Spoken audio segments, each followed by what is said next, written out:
Ce fut un dimanche de février, une après-midi qu'il neigeait. Ils étaient tous, M et Madame Bovary, Homais et Monsieur Léon, partis voir, à une demi-lieue d'Yonville, dans la vallée, une filature de lin que l'on établissait. L'apothicaire avait emmené avec lui Napoléon et Athalie, pour leur faire de l'exercice, et Justine les accompagnait, portant des parapluies sur son épaule. Rien pourtant n'était moins curieux que cette curiosité. Un grand espace de terrain vide, où se trouvaient pêle-mêle, entre des tas de sable et de cailloux, quelques roues d'engrenage déjà rouillées, entourait un long bâtiment quadrangulaire que perçaient quantité de petites fenêtres. Il n'était pas achevé d'être bâti, et l'on voyait le ciel à travers les lambourdes de la toiture. Attaché à la poutrelle du pignon, un bouquet de paille entremêlé d'épis faisait claquer au vent ses rubans tricolores. Homais parlait. Il expliquait à la compagnie l'importance future de cet établissement, supputait la force des planchers, l'épaisseur des murailles, et regrettait beaucoup de n'avoir pas de canne métrique, comme M. Binet en possédait une pour son usage particulier.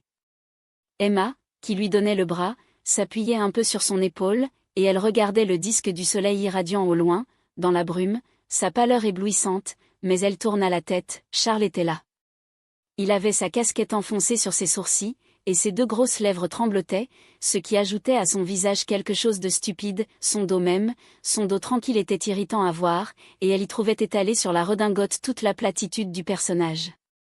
Pendant qu'elle le considérait, goûtant ainsi dans son irritation une sorte de volupté dépravée, Léon s'avança d'un pas.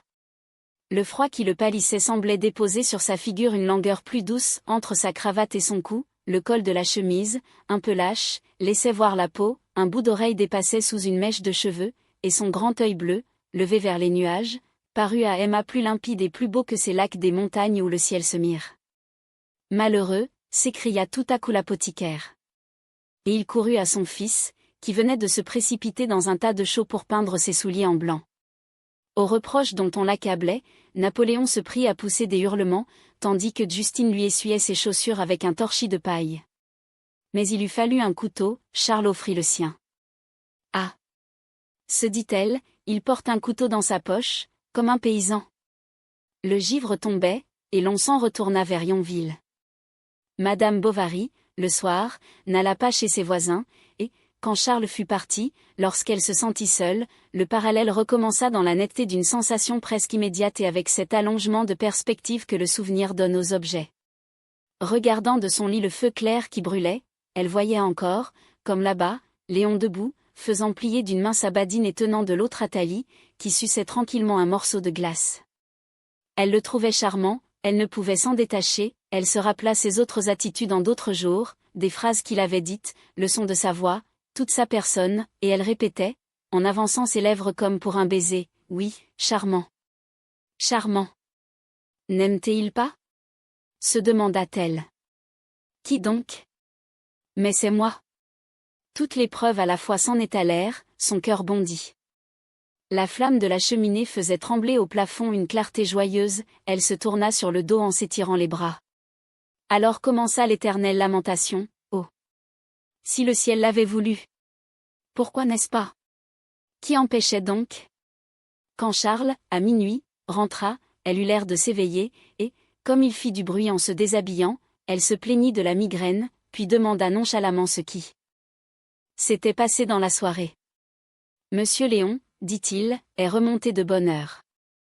Elle ne put s'empêcher de sourire, et elle s'endormit l'âme remplie d'un enchantement nouveau.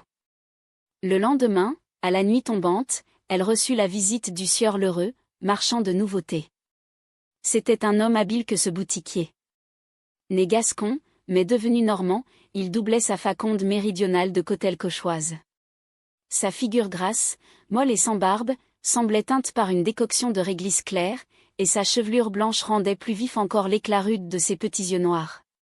On ignorait ce qu'il avait été jadis, porte-balle, disaient les uns, banquier à rouleau, selon les autres. Ce qu'il y a de sûr, c'est qu'il faisait, de tête, des calculs compliqués, à effrayer Binet lui-même. Poli jusqu'à l'obséquiosité, il se tenait toujours les reins à demi courbés, dans la position de quelqu'un qui salue ou qui invite.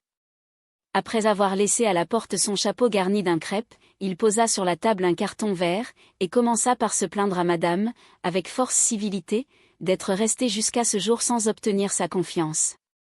Une pauvre boutique comme la sienne n'était pas faite pour attirer une élégante, il appuya sur le mot. Elle n'avait pourtant qu'à commander, et il se chargerait de lui fournir ce qu'elle voudrait, tant en mercerie que lingerie, bonneterie ou nouveauté, car il allait à la ville 4 fois par mois, régulièrement. Il était en relation avec les plus fortes maisons. On pouvait parler de lui aux 3 frères, à la Barbe d'Or ou au Grand Sauvage, tous ces messieurs le connaissaient comme leur poche. Aujourd'hui donc, il venait montrer à madame, en passant, différents articles qu'il se trouvait l'avoir, grâce à une occasion des plus rares. Et il retira de la boîte une demi-douzaine de cols brodés. Madame Bovary les examina. « Je n'ai besoin de rien, dit-elle. » Alors monsieur Lheureux exhiba délicatement 3 écharpes algériennes, plusieurs paquets d'aiguilles anglaises, une paire de pantoufles en paille, et, enfin, 4 coquetiers en coco, ciselés à jour par des forçats. Puis, les 2 mains sur la table, le cou tendu, la taille penchée, il suivait, bouche béante, le regard d'Emma, qui se promenait indécis parmi ses marchandises. De temps à autre comme pour en chasser la poussière, il donnait un coup d'ongle sur la soie des écharpes, dépliées dans toute leur longueur, et elles frémissaient avec un bruit léger, en faisant, à la lumière verdâtre du crépuscule, scintiller, comme de petites étoiles, les paillettes d'or de leur tissu. « Combien coûte-t-elle ? » « Une misère, répondit-il, une misère, mais rien ne presse, quand vous voudrez, nous ne sommes pas des juifs. » Elle réfléchit quelques instants, et finit encore, par remercier monsieur Lheureux, qui répliqua sans s'émouvoir. « Eh bien, nous nous entendrons plus tard, avec les dames je me suis toujours arrangé, si ce n'est avec la mienne, cependant. » Emma sourit. « C'était pour vous dire, reprit-il d'un air bonhomme après sa plaisanterie, que ce n'est pas l'argent qui m'inquiète. Je vous en donnerais, s'il le fallait. » Elle eut un geste de surprise. « Ah, fit-il vivement et à voix basse, je n'aurais pas besoin d'aller loin pour vous en trouver, comptez-y. » Et il se mit à demander des nouvelles du père Tellier, le maître du café français, que monsieur Bovary soignait alors. « Qu'est-ce qu'il a donc, le père Tellier ? Il tousse qu'il en secoue toute sa maison, et j'ai bien peur que prochainement il ne lui faille plutôt un paletot de sapin qu'une camisole de flanelle ? Il a fait tant de bamboches quand il était jeune. Ces gens-là, madame, n'avaient pas le moindre ordre. Il s'est calciné avec l'eau-de-vie. Mais c'est fâcheux tout de même de voir une connaissance s'en aller. » Et, tandis qu'il rebouclait son carton, il discourait ainsi sur la clientèle du médecin. « C'est le temps, sans doute, dit-il en regardant les carreaux avec une figure rechignée, qui est la cause de ces maladies-là. Moi aussi, je ne me sens pas en mon assiette, il faudra même un de ces jours que je vienne consulter monsieur, pour une douleur que j'ai dans le dos. Enfin, au revoir, madame Bovary, à votre disposition, serviteur très humble. » Et il referma la porte doucement. Emma se fit servir à dîner dans sa chambre, au coin du feu, sur un plateau, elle fut longue à manger, tout lui sembla bon. « Comme j'ai été sage !» se disait-elle en songeant aux écharpes. Elle entendit des pas dans l'escalier, c'était Léon. Elle se leva, et prit sur la commode, parmi des torchons à ourler, le premier de la pile. Elle semblait fort occupée quand il parut. La conversation fut languissante, madame Bovary l'abandonnant à chaque minute, tandis qu'il demeurait lui-même comme tout embarrassé. Assis sur une chaise basse, près de la cheminée, il faisait tourner dans ses doigts l'étui d'ivoire, elle poussait son aiguille, ou, de temps à autre, avec son ongle, fronçait les plis de la toile. Elle ne parlait pas, il se taisait, captivé par son silence, comme il l'eût été par ses paroles. « Pauvre garçon !» pensait-elle. « En quoi lui déplais-je ?» se demandait-il. Léon, cependant, finit par dire qu'il devait, un de ces jours, aller à Rouen, pour une affaire de son étude. « Votre abonnement de musique est terminé, dois-je le reprendre ? » « Non, répondit-elle. »« Pourquoi ? » ?»« Parce que... » Et, pinçant ses lèvres, elle tira lentement une longue aiguillée de fil gris. Cet ouvrage irritait Léon. Les doigts d'Emma semblaient si écorchés par le bout, il lui vint en tête une phrase galante, mais qu'il ne risqua pas. « Vous l'abandonnez donc, reprit-il. »« Quoi, dit-elle vivement, la musique ? » ?»« Ah ! Mon Dieu, oui. N'ai-je pas ma maison à tenir, mon mari à soigner, 1000 choses enfin, bien des devoirs qui passent auparavant. » Elle regarda la pendule. Charles était en retard. Alors elle fit la soucieuse. 2 ou 3 fois même elle répéta, « Il est si bon. » Le clerc affectionnait M. Bovary. Mais cette tendresse à son endroit l'étonna d'une façon désagréable, néanmoins il continua son éloge, qu'il entendait faire à chacun, disait-il, et surtout au pharmacien. « Ah! C'est un brave homme, reprit Emma. « Certes, reprit le clerc. » Et il se mit à parler de Madame Homais, dont la tenue fort négligée leur apprêtait à rire ordinairement. « Qu'est-ce que cela fait » interrompit Emma. « Une bonne mère de famille ne s'inquiète pas de sa toilette. » Puis elle retomba dans son silence. Il en fut de même les jours suivants, ses discours, ses manières, tout changea. On la vit prendre à cœur son ménage, retourner à l'église régulièrement et tenir sa servante avec plus de sévérité. Elle retira Berthe de nourrice. Félicité l'amenait quand il venait des visites, et Madame Bovary la déshabillait afin de faire voir ses membres. Elle déclarait adorer les enfants, c'était sa consolation, sa joie, sa folie, et elle accompagnait ses caresses d'expansion lyrique, qui, à d'autres cas des Yonvillais, eussent rappelé la sachette de Notre-Dame de Paris. Quand Charles rentrait, il trouvait auprès des cendres ses pantoufles à chauffer. Ses gilets maintenant ne manquaient plus de doublures, ni ses chemises de boutons, et même il y avait plaisir à considérer dans l'armoire tous les bonnets de coton rangés par piles égales.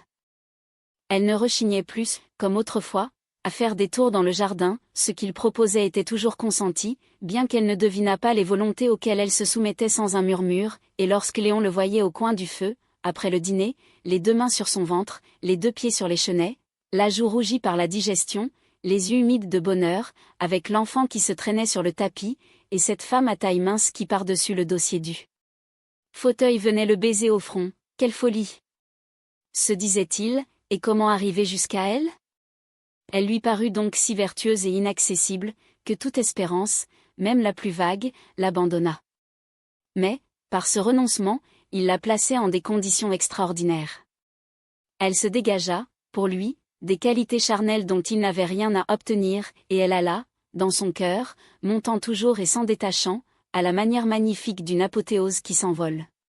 C'était un de ces sentiments purs qui n'embarrassent pas l'exercice de la vie, que l'on cultive parce qu'ils sont rares, et dont la perte affligerait plus que la possession n'est réjouissante. Emma maigrit, ses joues pâlirent, sa figure s'allongea. Avec ses bandeaux noirs, ses grands yeux, son nez droit, sa démarche d'oiseau, et toujours silencieuse maintenant, ne semblait-elle pas traverser l'existence en y touchant à peine, et porter au front la vague empreinte de quelque prédestination sublime? Elle était si triste et si calme, si douce à la fois et si réservée, que l'on se sentait près d'elle pris par un charme glacial, comme l'on frissonne dans les églises sous le parfum des fleurs mêlées au froid des marbres. Les autres même n'échappaient point à cette séduction. Le pharmacien disait, c'est une femme de grands moyens et qui ne serait pas déplacée dans une sous-préfecture. Les bourgeois admiraient son économie, les clients sa politesse, les pauvres sa charité. Mais elle était pleine de convoitise, de rage, de haine. Cette robe aux plis droits cachait un cœur bouleversé, et ses lèvres si pudiques n'en racontaient pas la tourmente. Elle était amoureuse de Léon, et elle recherchait la solitude, afin de pouvoir plus à l'aise se délecter en son image. La vue de sa personne troublait la volupté de cette méditation. Emma palpitait au bruit de ses pas, puis, en sa présence, l'émotion tombait, et il ne lui restait ensuite qu'un immense étonnement qui se finissait en tristesse. Léon ne savait pas, lorsqu'il sortait de chez elle désespéré, qu'elle se levait derrière lui afin de le voir dans la rue. Elle s'inquiétait de ses démarches, elle épiait son visage, elle inventa toute une histoire pour trouver prétexte à visiter sa chambre.